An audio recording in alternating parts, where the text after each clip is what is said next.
So, hi, Christopher. Thank you for accepting the invitation and talking here with me a bit about mindfulness and your practice and your practice with mindfulness and your. So, thank you very much for accepting. Absolutely. It's great to be here. I'm sure the weather's probably nicer there in Rio than it is up here in Boston where I am. But we've got the virus everywhere. So. Yeah, exactly. Então ele acabou de agradecer também e disse que provavelmente no Rio o tempo está melhor, mas que temos o vírus no mundo inteiro. So, Christopher, how about mindfulness? I mean, I know you work a lot with mindfulness, but how did it start in your life? I mean, when did it start for you? Yeah, absolutely. I mean, mindfulness has gotten very popular, but it was, we didn't use that word very much when I was a kid, or at all, in fact, when I was a child. But I look back at different experiences I had when I was a child, and I think about things like just looking at the clouds go by in the sky, or walking silently through the woods, or just sitting in the forest and listening to all the sounds. And now we might call that mindfulness, but these were some of my favorite memories from being a child. Okay.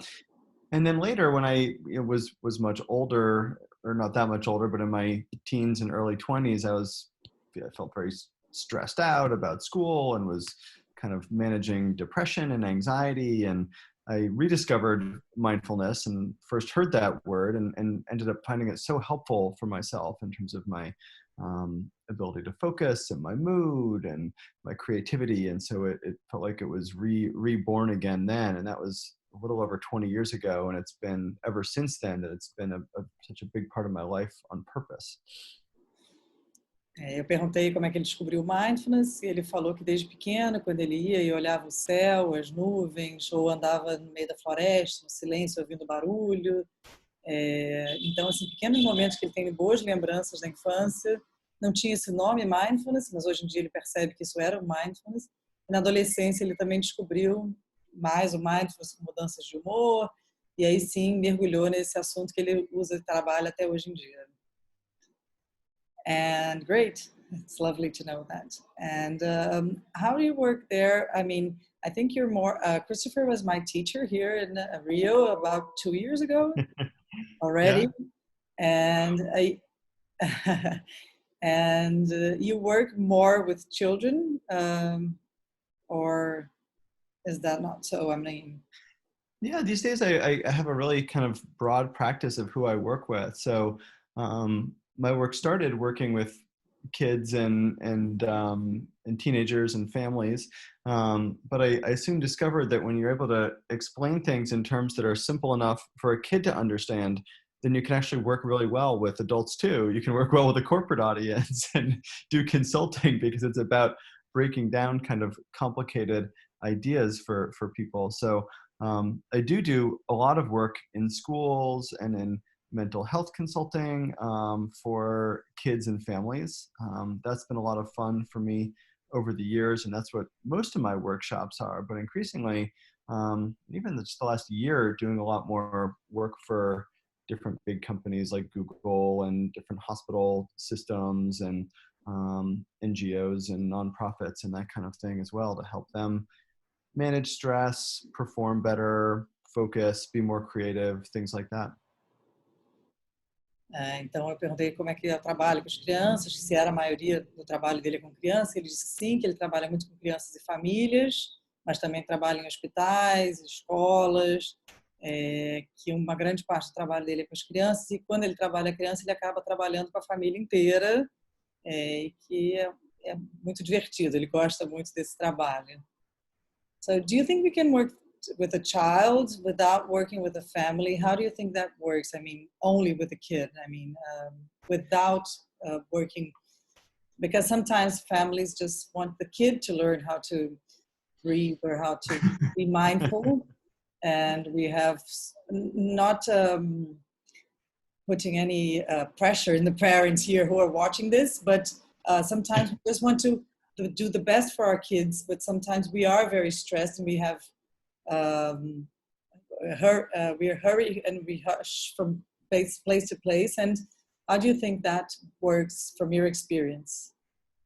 Yeah, I mean, I do think that teaching kids anything, you know, is it's a really important thing to do, to try to teach kids some just really simple, fun breathing practices or fun awareness practices, but you know, so that they can learn how to do a little bit of self-regulation and be a bit more present for themselves. But I do think that the best way to really kind of create more mindful kids is to surround them with more mindful adults. So Mm. whether that means you know, teaching parents in the family about mindfulness that they can practice, and then that really does trickle down, it's contagious to the kids. Or whether it means sharing these practices with the teachers in the school so that they're able to practice a bit more mindfulness, be a bit more calm and regulated and compassionate and focused and connected with the kids, right? That's going to have a really big impact. So I think that while we can teach this to just the kids, it really works best when we're able to share it with the rest of the adults in the community, because that's the best way for kids to learn is through example and through feeling it together and feeling what the benefits really are. Yeah. But not every kid, of course, that we might teach or that we might you know, work with, if we're a doctor or if we're a clinician or a therapist or something, they might not have a lot of stable adults in their lives. So we do have to just teach them. But the more we can teach the adults around the child, I think the better off we're going to be and the better off the child's going to be. Yeah. Então eu perguntei para ele como é que ele acha que é a questão de ensinar para as crianças sem os adultos em volta, porque às vezes os pais estão estressados, ou a gente vive uma vida muito corrida, né? E às vezes os pais se preocupam com os filhos. E como é que funciona se os pais não têm tantos momentos mindful? E ele disse que acha que é melhor quando podem os pais também praticar ou estar inseridos, né, nessa ideia mindful de estarem mais atentos, mais presentes, assim como na escola, os professores podendo estar mais calmos e mais atentos, mas que nem sempre isso é possível, e aí a gente pratica com as crianças, que já é um começo, já é uma forma de ajudá-los. And what about the benefits? What do you see benefits for children and in general? I mean, what do you see in your practice Yeah. benefits? I mean, I do think there's research, and there's also what we can see with our own eyes just on a daily basis. And I do think, for one thing, as we learn how to even just be aware of our breath, right? As we regulate our breath, we're actually regulating our bodies and our brains. And we're learning how to regulate our attention and our emotions and our impulses. So that's really important, just by learning some new breathing techniques. And then also, as we practice other forms of mindfulness and just sensory awareness and bodily awareness and things like that, what you see is you see less anxiety, less impulsivity, less depression, kids that are happier, kids that are more focused. And so it really is, and kind of better behaved in a lot of ways, and who are just happier, being more aware and more creative. So we really do see wonderful research and evidence on where this can be helpful for kids. Uhum. Eu perguntei de alguns benefícios que ele vê na prática, no dia a dia. Ele falou que ele vê pelos livros, por textos, e vê assim, no dia a dia dele, né, de resultado. Falou de menos impulsividade, menos ansiedade, crianças com mais foco, mais criatividade, mais atentas à respiração, que só de estar mais atento à sua respiração, a gente tem já essa conexão corpo e mente, então que ele acha que isso já é um grande benefício. E crianças mais atentas também ao que está acontecendo ao redor, e isso, no fundo, traz crianças mais felizes, que isso assim, é o que a gente quer, no fundo, é isso, né? Então, são muitos benefícios. Great. So, and how much time do you think we can start with kids, the practice? I mean, because parents usually ask, how much time, or he doesn't stop, he can't do this. What do you think about that? I mean, yeah, I mean, I think with little kids, we can start small. I've got a 2-year-old and a 5-year-old, and we're doing kind of little things in the house in the mornings where it's just as simple as, like, you know, imagine you're holding a cup of hot chocolate and breathe in, smelling, blow out.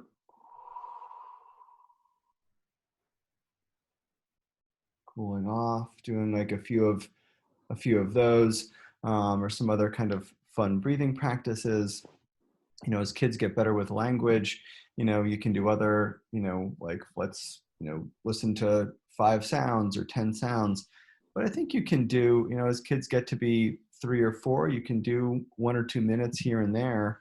If it's interesting in some ways for them and make it a little bit fun, that starts to make a difference as well. And then letting them also like pick what are their favorite things to do. I think that can really help as well. And then as kids get older, right, they really can do more things like just sitting there for longer or do a 5-10 minute visualization exercise or something like that. And that can be really profound and helpful for them too. So, my son could probably do like a, 5-7 minute visualization or something like that. He's been practicing a little bit more maybe than some other kids, but visualizations are a good way to start with kids too, to have them have a bit more time and ability to work toward longer amounts of time for sure. Right. And then even in those moments, you see a difference. You see them also a little bit more settled down right afterwards.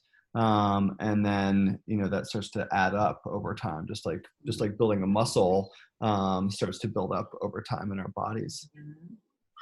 Very nice. So good. Então eu perguntei quanto tempo que ele acha para as crianças no começo. Ele disse que ele tem um filho de 5 e uma filha de 2, e que eles fazem de manhã algumas respirações. Ele mostrou como se fosse um chocolate quente, e aí inspira e expira, imaginando que é um chocolate quente, 1 minuto, um pouquinho, e faz algumas vezes algumas respirações dessa. É uma coisa divertida com a respiração. E com o tempo ele vai aumentando. Então ele disse que o filho dele de 5, por exemplo, já consegue sentar um pouco mais e fazer umas respirações com visualização, que é uma coisa interessante para as crianças. E com o tempo isso vai se acumulando, somando na criança, e aí ela consegue fazer um pouquinho mais, e você vai percebendo os benefícios ao longo do dia, e que você vai adquirindo a capacidade como um músculo, como um exercício. A gente vai fazendo e cada vez consegue fazer um pouquinho mais. E é assim com as crianças também. Thank you. So you gave the example of the hot chocolate, and then I could not think. I mean, I thought about your book, and here I have it. It's the Alphabet. It's his book. I do say it a lot at I have an Instagram here of my studio in Rio, and I use it a lot. I asked you already if I could in Portuguese, and to help kids, because I do work with kids here, and some of those breaths. And it's such a lovely idea. I mean, I love it because it helps them, and they love it because it's a bit fun, and it's the idea of, and they do practice a bit more. I mean, for when they start, it's fun, and they can visualize, I mean, the hot chocolate or the crocodile or whatever, the superhero. It's fun. So how was, the idea for the book, and how does it work with kids there as you do? I mean, is it a good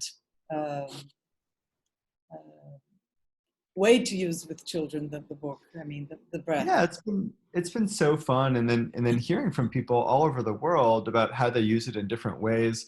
And some teachers or some therapists or parents will read it all the way through. Others will just do 2 or 3 letters a day, kind of moving through it over the course of a week or over the course of a month or something like that.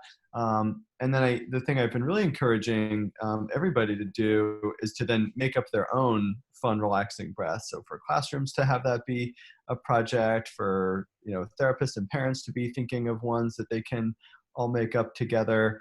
And then it's been fun to kind of get those from all over the world, people sending over their ideas. And so my friend Daniel and I, who I wrote the book with, we're putting together a list for Alphabets 2 to be hopefully published at some point, because I think when it's fun and creative, then kids start to have more fun with it as they start to invent their own stuff. Then it feels like it's theirs, and then they're really more likely to use the practices and have fun, because it becomes something that's not just the teacher saying, do some butterfly breaths, but it's the kids saying, I invented this eagle breath, or this dragon breath, or I created this volcano breath, and they really want to do it and share it with other people and have this different kind of stake in the process. Such a nice idea. Eu perguntei agora do livro. Ele tem um livro, Christopher Willard, com um amigo, né, com Daniel. que é o Alphabet, que eu falo bastante no meu Instagram, volta e meia eu falo das letras, e como eu disse, eu pedi para ele se eu podia usar. E é muito divertido, porque eu acho que as crianças imaginam, né, o jacaré ou o chocolate quente, e ele disse que as pessoas se divertem muito, realmente, e ele gosta, tem ouvido feedback de pessoas que leem o livro inteiro de uma vez, tem gente que usa 2, 3 respirações por dia, e que o projeto dele com um amigo dele é que as pessoas inventem também as suas próprias respirações com as letras, e que aí depois eles vão colhendo do mundo inteiro essas ideias para de repente fazer o livro 2, o Alphabet 2, porque aí ele acha que as crianças talvez se engajem mais, tipo, eu queria a respiração do vulcão, ou então assim, cada um criando a sua pode ficar mais divertido para a criança até de fazer, de participar. Muito boa ideia. Very good. I love it. Hopefully you'll do Google Alphabet too. You'll write. I hope so too. And I hope so. Maybe with the quarantine, you can just start. There's a lot of time for writing. Yeah, a lot of time for writing. And how has it been with the pandemic? How has it been? I mean, have you been working with some kids from home? And has it been? I mean, have they been asking for help? And how has it been your practice? I mean, Yeah, from home? absolutely. It's been the first week, because things got a little bit crazy here, and maybe like March 13th is kind of when things began here, which is Friday the 13th. So it's an unlucky holiday Yeah, here as well. for us everywhere in the world, maybe. And that's when it really all began. And that first week was pretty crazy with just kind of cancellations and things like that. And of course, I do a lot of traveling and doing workshops. And I had actually just gotten off a plane earlier that week, and I mean, I literally got off the plane and checked my phone, and it was just all people canceling different events. I thought, oh my gosh. And then the next week was crazy. And then shortly after that, suddenly, more people were reaching out for individual consultation. More families were reaching out for help. More different organizations and companies and school systems were reaching out. And so my work shifted to then doing really a lot of workshops online. As well as doing a lot of my, when I work with people of all ages, but working, with adults, it's easy to get on Zoom and do therapy. With kids, it's different. It's not nearly so easy with like a 7-year-old to do play therapy online. So some of those kids, we're not meeting nearly so much. And a lot of what I've done is start to shift over toward more working with parents. Longer conversations with parents around how to manage themselves, how to find something of a balance, how to take the best care of their kids that they can, how to talk to their kids, and how to move through this as a family. So, it's funny how you mentioned earlier, is it, do we need to just teach the kids, or should we really focus on the parents and adults? And this is a particularly important time, I think, if any professionals are listening, to think about how do we really support the adults. It's also so much easier than trying to get a kid to sit still on Zoom for 45 minutes and do a therapy session. So doing more family therapy and doing more parent consultation has been a big part of it. And then I think I'm doing maybe even at this point, maybe more talks and interviews with folks like you, and more workshops online than I was even before all this happened. So yeah, it's been a funny switch to see how things have changed. Yeah. I don't understand. And thank you for finding the time to talk with me here. Oh, absolutely. Yeah. And hopefully next time I'm in Rio, we can hang out and do this in person. Yeah, but in person, I would good. love to. Eu perguntei como é que está o trabalho dele durante a pandemia agora, e ele disse que aumentou bastante. Na primeira semana, foi uma sexta-feira 13, que acho que aqui também no Rio começou nessa sexta-feira 13, tudo a mudar, e aí na segunda a gente começou dia 16, né, o isolamento. Ele disse que na sexta-feira 13 saiu de um voo, e aí tive vários eventos cancelados, ele ficou meio assim sem saber, mas logo depois ele faz muito workshop, dá palestras e aulas fora, né, de Boston, onde ele mora, e aí depois tudo começou a ser remanejado para ser online, e que aí começaram pessoas a procurar escolas, empresas, alunos, né, pacientes, e a família dos pacientes também procurando, para pedir ajuda, consultas individuais, ele também, enfim, ele é psicólogo, consultas, então muita coisa online, mas que não é tão fácil, por exemplo, fazer um Zoom, uma sessão de Zoom com uma criança de 7 anos, porque é a coisa do brincar. Então, o que ele tem feito é atender também os pais. E que aí ele comentou que mais cedo a gente falou na entrevista da questão de incluir os pais no mindfulness, e que é muito importante essa questão de incluir os pais, de conversar com os pais, tipo, como ser uma família nesse momento, o que você conversa com a criança sobre a pandemia, como lidar com talvez essas mudanças de humor ou de como fazer isso nesse momento e ajudar o seu filho nesse momento. Então é muito importante incluir a família, porque você querer que uma criança de 7 anos fique 45 minutos sentada no Zoom fazendo uma sessão é difícil, né? Quase impossível. Então, essa é uma dica que ele deu, de repente estar incluindo a família, e que ele hoje em dia acho que está fazendo mais do que ele estava fazendo antes da quarentena. Então, ele está dando muita palestra, muito... E aí eu agradeci por ele estar aqui, então, conversando comigo, ainda achou tempo para conversar comigo. Mas ele acha que é um momento importante da gente estar em contato com as pessoas e ajudando. I think so. It's also a very important moment that we are. I mean, when the pandemic started here in Rio, I had a lot of. I had to try to do the first semester. I was like, oh no, I'm going to do this. I had a course here, and then suddenly it all went apart. I mean, it was Right. the first year of my studio, and then I'll do a course here, and then I'll invite someone for a workshop, and then it all went apart. And then I was coming as well from a trip. I went to Bahia for a wedding, and then I came, and then suddenly they said I have to stay home. Then what will I do? And I have kids that I work with, and then, for example, I have a child that's also, she's 8, and then I'm not, for example, I'm not having consults with consults. I'm not working with her now because she's not wanting to, because how can I work with her? I have talked to her mother sometimes, but how can I? Yeah. And I was in the beginning of my sessions with her. So that's something I can't deal now. Yeah. I started to make some lives to help, like with mindfulness practices, started some individual practices with adults, but kids, I tried to do as well some lives. And then I used some breathing techniques, including your book and other ones. But I mean, it's a hard time, and it's a hard time to work. I mean, it's good that we can connect. I mean, in some way, for you're in Boston, I'm in Rio, and we're connecting here. But it's also difficult that some things we cannot. I mean, I have, for example, a child as well that has autistic disorder, or can I say that? And it's difficult for him to stay on Zoom, for example. So I'm Right. So hard. Yeah. So some things are very difficult for the pandemic, and we have to adapt. And I think this is a very good thing we're learning how to do during this pandemic, is adapt and try new ways. And so I'm not sure if you want to share any tip or advice or something like that for adults as well during the pandemic, and probably more adults will watch this than kids.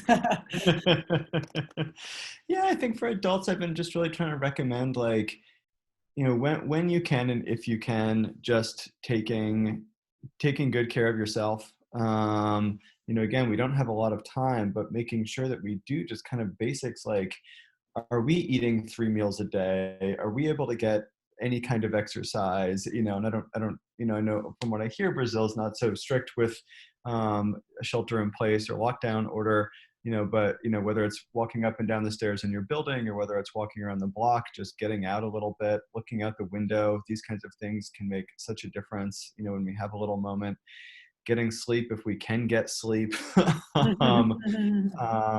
You know, and really reaching out, like knowing that, I mean, I find it just so incredible that there are, you know, I'm talking to you in Brazil, and it's the same, you know, parents are struggling with the same issues that parents here in the United States are struggling with. And last week talking to people in Singapore, and next week in China, and the week after that in the Middle East, and knowing that all over the world, like, it's really kind of incredible to realize that we're not alone. And so, you know, connecting with people, whether it's in your neighborhood or whether it's further away, And what I've been saying to people a lot is, connect when you're feeling down and kind of despairing, but also reach out to other people when you're feeling up, because you never know who else you're going to be helping lift up when you're, when you reach out to them. You may be really, reaching out to someone at a moment that they really need it.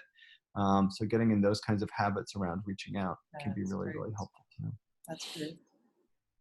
Então, eu falei um pouquinho de como foi a minha experiência aqui na pandemia. Falei para ele que no começo também foi difícil. Eu cheguei de uma viagem da Bahia e, de repente, me vi também no isolamento e sem saber como é que ia ser o atendimento. Comecei as lives no meu Instagram. Falei de alguns pacientes que eu não consigo atender porque tem 7 anos e não dá para atender porque essa coisa do brincar, né, que é difícil pelo Zoom. É um paciente que tem alguns traços autistas que também é difícil. E aí comentei que a gente está aqui aprendendo a se readaptar, né? O momento é de aprender uma nova etapa, uma nova fase. E ele perguntei se ele teria alguma dica para esse momento. Ele disse que acha muito curioso que nesse momento ele falou semana passada com alguém da Singapura, hoje comigo aqui do Brasil, semana que vem com alguém da China, e o que ele tem visto é que o mundo inteiro está passando por isso, né? Então ele acha isso interessante nesse momento, que a gente está passando pela mesma coisa, então de alguma forma a gente está conectado. Então a dica que ele daria seria que a gente se cuide nesse momento, que se possível fazer algum exercício, então subir dessa escada do prédio, alguma coisa dentro de casa, pegar algum sol, nem que seja na janela, ver ao ar livre, alguma coisa, fazer 3 refeições por dia, uma boa noite de sono se possível. E o que ele disse que eu achei interessante também é ligar para alguém, se conectar, e não só quando a gente estiver se sentindo mal, que a gente às vezes liga para o outro para se animar, mas quando a gente estiver bem, também ligar para uma outra pessoa, porque essa outra pessoa também pode estar precisando da gente. Isso é muito bacana, né? Porque a gente só pensa quando a gente está mal. Então essa é uma boa dica. Thank you, that's a great, I loved it.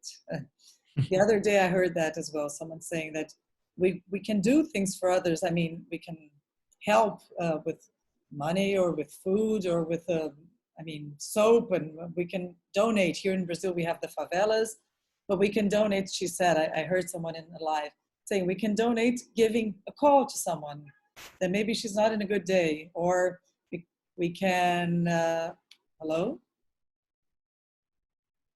Christopher? Hello?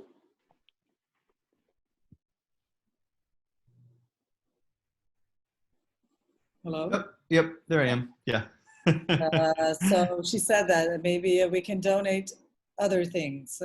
So like a call or a smile to someone, so that's Right. a very good.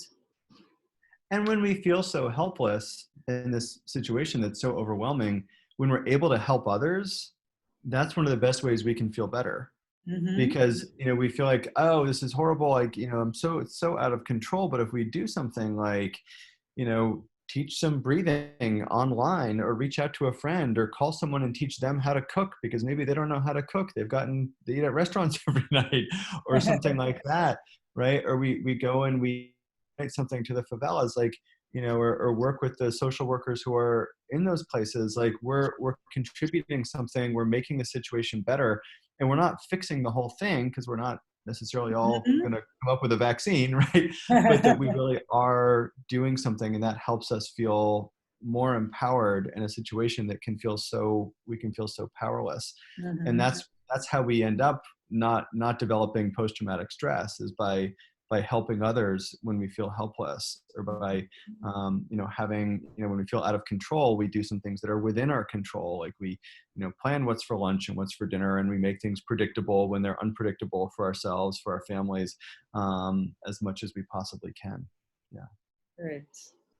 Ele disse agora que eu estava dizendo que eu vi outro dia numa live uma pessoa também dizendo isso, que a gente pode doar, né? Não precisa ser só um dinheiro ou sabonete para alguém que está precisando, ou comida, mas que a gente pode doar isso, um sorriso, a gente pode doar uma ligação, a gente pode se dar de alguma forma para os outros nesse momento. E ele está dizendo que isso ajuda muito, porque quando a gente se sente numa situação como essa, sem controle, ou se a gente dá uma coisa boa para o outro, a gente liga para alguém que não sabe cozinhar, ensina uma receita, ou liga para alguém num dia que a gente está bem e anima o outro, isso faz com que a gente se sinta, de certa forma, assim, um pouco com poder ou mais animado.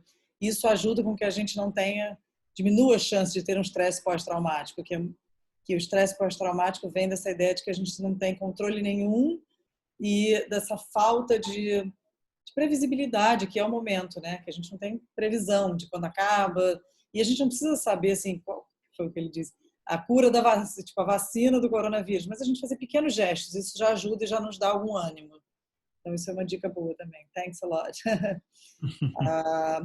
I think we're running out of time. It's been very good, but just wanted to ask if you could do a small practice in the end. Sure, I would I'd love to. I know you have lots of things to do, but if we could in the end just do a small practice, I would love to. Well, we did a little hot chocolate. I also always enjoy just gently, maybe butterfly breath, breathe in and breathe out. Breathe in and breathe out. And another way to help ourselves all settle down and make it kind of fun, in alpha breaths have M and N, and M is the mountain breath. Just breathe and try to keep your body as still as possible. Ele está dizendo que a gente pode fazer a respiração da montanha e ficar com o corpo mais imóvel possível. And then N is for the ninja. We can breathe and just try to be as silent as possible. See if you can make your breath absolutely silent. E aí a respiração do ninja, que a gente respira o mais silencioso possível.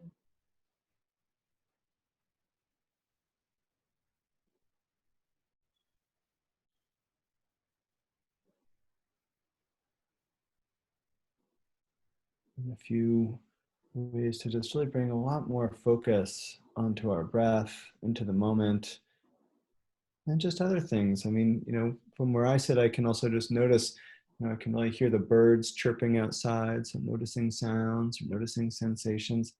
These are just other ways to really bring us into the present moment and get us out of that, worrying about the future or regret from the past or whatever it might be, and just be in the here and now, be present with ourselves, and that's what allows us to then be present with our kids as well. Yeah. Ele disse que ouviu o barulho de um pássaro, barulho de alguma coisa que está passando na sua rua, coisas que nos tragam de volta para o presente, que não deixe que a gente fique nos preocupando com algo do futuro ou lamentando por alguma coisa do passado, algo que nos traga de volta para o momento presente, para aqui e agora. Assim a gente está mais presente com a nossa família, com as crianças, e as crianças também, né? Thank you so much. Obrigado. Thank you so much. Thank This you is so much. fun. It's been such a pleasure talking to you. It's very good. I admire your work, and it's so lovely. And I want to buy your new book. He has a new book. It's the breathing book. There it is. I don't have it yet. I think it's not shipping abroad now, but as soon as it's shipping, I'll buy it. It has new techniques in the book, and if someone wants to read, someone that's living abroad and is watching, maybe you can buy. Yeah. And it's lovely. He's a great person, a great teacher, and a great mindful person. Thank you. Thank you so much. And this was a lot of fun for me. And please stay safe. And everybody else, please stay safe wherever you are in Brazil. And my hope is that I'll be back in February next year if things have settled down. Perhaps we'll get to do this sit down in person and okay, I would love to on the beach in Rio or something. Great, I'd love to. We can hear the sound of the waves. Exactly. Which is not close. We wouldn't do there. So thanks a lot, Christopher. Thank you so much. Thank you. Take care. Well, take care of your family, and thank you so much. Thank you. Bye-bye.